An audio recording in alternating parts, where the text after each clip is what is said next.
भारत माता की भारत माता की प्रथमेই এই রাজ্যের সকলের অত্যন্ত শ্রদ্ধাস্পদ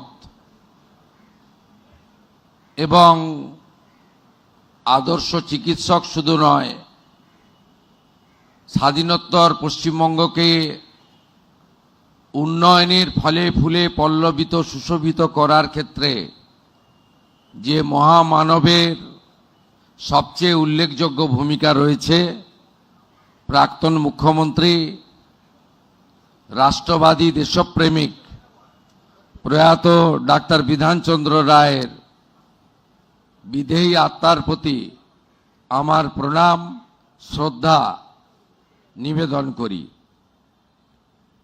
আজকে আমরা চারজন কৃতি চিকিৎসককে সম্বর্ধিত করেছি। Doctor professor Sukumar Mukherjee, doctor professor Gita Ganguly Mukherjee, doctor professor Shanta Dutta, doctor professor Subir Chatterjee. আমরা কৃতার্থ, আমরা কৃতজ্ঞ আমাদের এই স্বল্প আয়োজনে তাদের মতো সেবাদানকারী এই রাজ্যের চিকিৎসা জগতের অত্যন্ত সম্মানীয় চার সেবককে আমরা আজকে সম্বর্ধিত করতে পেরে তাদের চরণে আমি প্রণাম নিবেদন করি।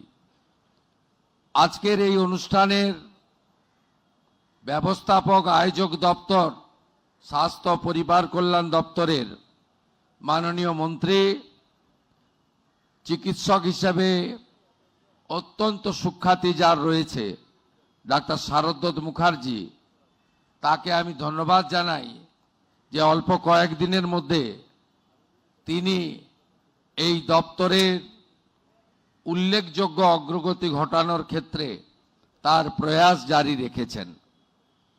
আমাদের নগর উন্নয়ন দপ্তর তথা পৌর দপ্তরের মাননীয় মন্ত্রী অত্যন্ত কর্মঠ, প্রত্যেক দিনই তিনি দপ্তরে শুধু নয় রাস্তাতেও থাকেন।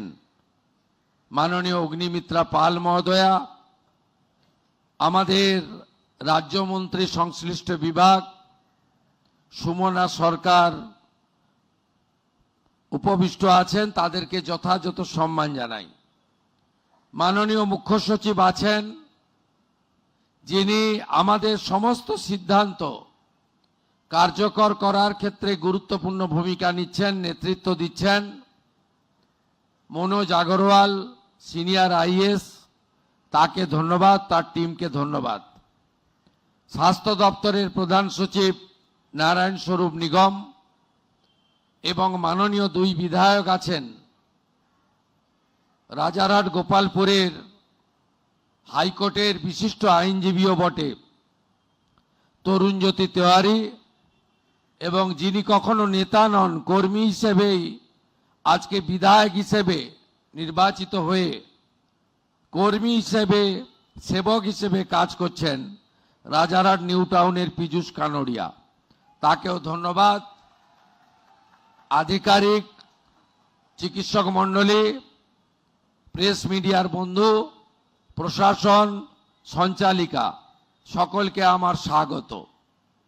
শুধু এখানে যারা আছেন নয়, আজকে গোটা পশ্চিমবঙ্গের চিকিৎসক সমাজ, চিকিৎসা প্রদানকারী স্বাস্থ্যকর্মী এবং স্বাস্থ্য সংক্রান্ত যারা প্রত্যেকে রয়েছেন, আমি এই স্বাস্থ্য পরিবারকে চিকিৎসক দিবসে আমি আন্তরিক ধন্যবাদ জানাচ্ছি পশ্চিমবঙ্গ সরকারের পক্ষ থেকে এবং আমার অন্তরের অন্তঃস্থল থেকে। আপনারা জানেন যে আমরা ডক্টর বিধানচন্দ্র রায়ের মূর্তিতে মালা দিয়েছি, প্রণাম করেছি। ডক্টর বিধানচন্দ্র রায়, তার সম্পর্কে যদি একটু খোঁজ নেন, যেটা আমি মনে করি আমরা যারা বর্তমান জনপ্রতিনিধি মানুষের আশীর্বাদে আমরা সাংবিধানিক দায়িত্ব পালন করছি।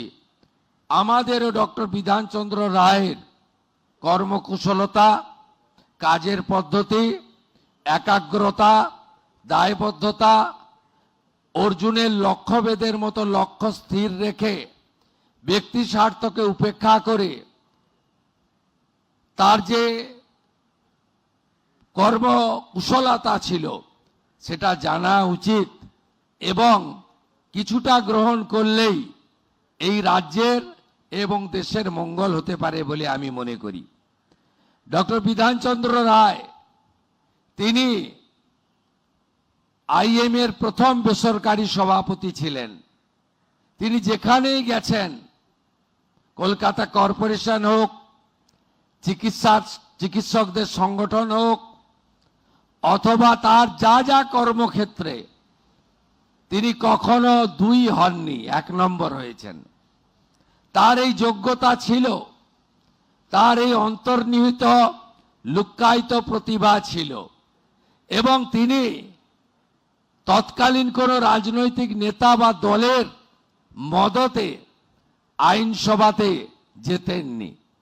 তিনি নির্দল হিসেবে জিতে তার রাজনৈতিক যাত্রাপথ শুরু করেছিলেন, এবং ক্রমেই অনেক বাধা সত্ত্বেও তৎকালীন তার দলের তিনি মুখ্যমন্ত্রীর আসন পেয়েছিলেন। এক্ষেত্রে নিশ্চিতভাবে প্রয়াত অতুল্য ঘোষের অবদান অস্বীকার করা যায় না। আমি ডক্টর বিধানচন্দ্র রায় সম্পর্কে জেনেছি, পড়েছি। আমি 2006 সাল থেকে এমএলএ। আমি 2006 সালে বিধানসভা জেতার পরে লাইব্রেরিতে ডক্টর বিধানচন্দ্র রায়ের একাধিক ভাষণ আমি পড়েছি, মনের মধ্যে গ্রহণ করার চেষ্টা করেছি। আজ নয়, 20 বছর আগে। আমি অনেক টুকরো টুকরো তার বক্তৃতার লাইন আমার মুখস্থ, যদিও সময়ের অভাবে আমি এখানে তা বলবো না। কিন্তু আমার বর্তমান মুখ্যমন্ত্রিত্ব কালে, যা এখনো 2 মাস পূর্ণ হয়নি, এক্ষেত্রে আমার বিধানচন্দ্র রায়কে নিয়ে বলা প্রাক্তন মুখ্যমন্ত্রী জ্যোতিবাবুর একটা কথা মনে পড়ছে। আর আজকে যখন আমি এই রাজ্যের কাজ করতে যাচ্ছি, তখন আমার আরেকটি কথা মনে পড়ছে। প্রয়াত প্রাক্তন মুখ্যমন্ত্রী জ্যোতিবাবু দায়িত্ব নেওয়ার পরে বলেছিলেন যে যেখানেই আমি শুরু করতে যাচ্ছি সেখানেই দেখছি ডাক্তার বিধানচন্দ্র রায় শুরু করে দিয়ে গেছিলেন। যেখানেই আমি শুরু করতে যাচ্ছি সেখানে ডাক্তার বিধানচন্দ্র রায় শুরু করে দিয়ে গেছিলেন। আর আজকের মুখ্যমন্ত্রী অকপটে বলতে পারে, যেখানেই আমি হাত দিচ্ছি সেখানেই ধ্বংসলীলা দেখতে পাচ্ছি। এই দুটো ভিন্ন মতের মধ্য দিয়েই আমাকে এগোতে হবে, এবং এই জায়গা থেকে বের করে আনতে হবে। সমগ্র চিকিৎসা ব্যবস্থা, এখানে সংকীর্ণ রাজনৈতিকতা থাকবে না। এখানে ধর্ম সম্প্রদায় ভেদাভেদ, মত পথের পার্থক্য, ওরা আমরা পছন্দ অপছন্দ থাকতে পারে না। কারণ স্বামী বিবেকানন্দ বলে গেছেন, ব্রহ্ম হতে কীট পরমাণু, সর্বভূতে সেই প্রেমময়, মন প্রাণ শরীর অর্পণ করো এসকে এসবের পায়ে, বহু মুখে সম্মুখে তোমার ছাড়ি, কোথা খুঁজিছ ঈশ্বর, জীবে প্রেম করে যেই জন, সেই জন সেবিছে ঈশ্বর। আমরা যারা ভগবানে বিশ্বাস করি, আমরা যারা ঈশ্বরে বিশ্বাস করি, আমরা মনে করি প্রত্যেক মানুষের শরীরের মধ্যে নারায়ণ অবস্থান করছে। একথা আমার নয়, স্বামী বিবেকানন্দ বলে গেছিলেন। বলেছিলেন শিব জ্ঞানে জীব পূজা করো। বলেছিলেন যত্র জীব তত্র শিব, অর্থাৎ মহাদেব। আজকে আমাদের এই রকম একটি দপ্তরকে সত্যিকারে ঠিক জায়গায় পৌঁছে নিতে হবে। আপনি যান ভেলোরে, আপনি যান মুম্বাই টাটা ক্যান্সার হসপিটালে, আপনি বেঙ্গালুরুতে দেবী শেঠির হসপিটাল, আপনি পিজিআই চণ্ডীগড়, আপনি যান ডাক্তার রেড্ডির হায়দ্রাবাদে, সর্বত্র শুধু বাঙালি বাঙালি বাঙালি, দরিদ্র দরিদ্র দরিদ্র। কেন এই রাজ্যে চিকিৎসা দেওয়া যায় না? সুবীর বাবু, গীতা দিদির মতো লোকেরা, ডাক্তার সুকুমার বাবুর মতো লোকেরা, যারা ডক্টর বিধানচন্দ্র রায়ের পরবর্তী সময়ে এ রাজ্যের চিকিৎসা ব্যবস্থাকে এগিয়ে নিয়ে যাচ্ছে, এত হস্তক্ষেপ, এত দমন পীড়ন, এত আমরা ওরা,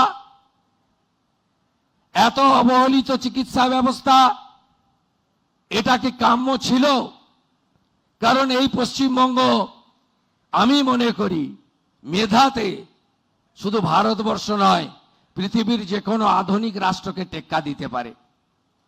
আজকে যখন ইউরোপের বড় বড় হসপিটালে আপনি যাবেন, সেখানে বাঙালি ডাক্তারদের দেখতে পাবেন। আমি অনেকদিন এমপি ছিলাম, দিল্লি যাতায়াত করতাম, প্রচুর এনআরআই, বিদেশে থাকা সিনিয়র ডাক্তাররা, তারা সব যাতায়াত করতেন বছরে দুর্গাপুজোর সময় বা যখন ওখানে প্রচন্ড বরফ পড়ে, উইন্টার ইত্যাদি হয়, ওরা আসেন এখানে। অনেকের সঙ্গে দেখা হতো, পরিচয় করতাম। কেউ যুক্তরাষ্ট্র, কেউ যুক্তরাজ্য, কেউ জার্মানি, কেউ ফ্রান্স, কেউ কানাডা, সব বড় বড় হসপিটালগুলোতে নেতৃত্ব দিচ্ছেন, এইচওডি হয়ে বসে আছেন এই বাঙালি চিকিৎসকরা। আর বাংলার লোকগুলো ভেলোরে লম্বা লাইন দিয়ে দাঁড়িয়ে আছে। বাংলার লোকগুলো মুম্বাই টাটা ক্যান্সার হসপিটালের সামনে লাইন দিয়ে দাঁড়িয়ে আছে।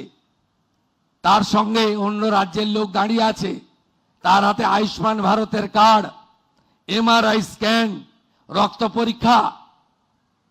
পাশে থাকা উত্তরপ্রদেশ, গুজরাটের লোকটাকে টাকা দিতে হচ্ছে না, আয়ুষ্মান ভারতের কার্ডটা দেখাচ্ছে।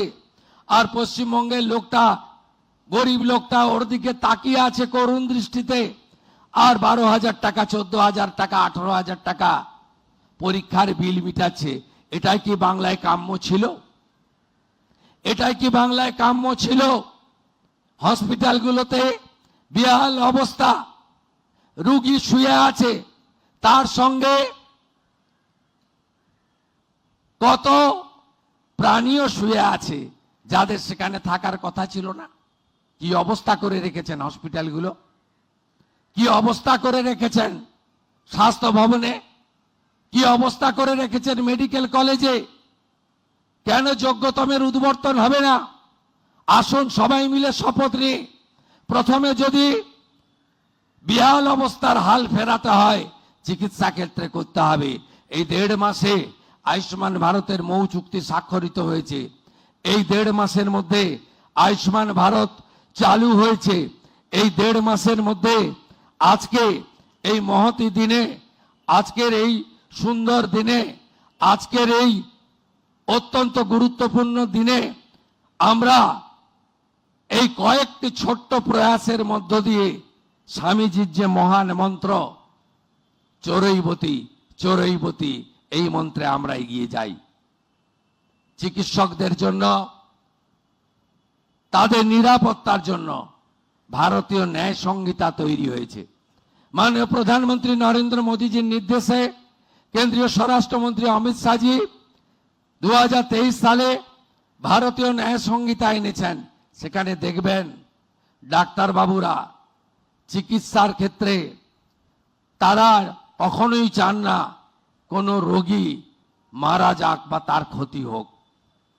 একটা দুটো যে এক্সেপশন নেই তা নয়, আমি সবাইকে ডিফেন্ড করছি না, কিন্তু যে আতঙ্কের পরিবেশ ছিল, যে ভয়ের পরিবেশ ছিল, তার ফলে যে চিকিৎসা আপনারা করতে পারতেন রেফার করে দেওয়ার মানসিকতা তৈরি হয়েছিল।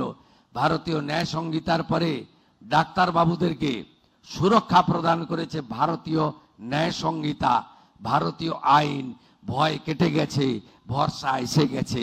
আপনাদের সকলকে ধন্যবাদ জানিয়ে, সহযোগিতা প্রার্থনা করে আমার কথা শেষ করছি। খুব ভালো থাকবেন সবাই। সবাইকে আবার ধন্যবাদ। চিকিৎসক শব্দটিকে প্রণাম এবং শ্রদ্ধা জানিয়ে আমার কথা শেষ করলাম। ভারত।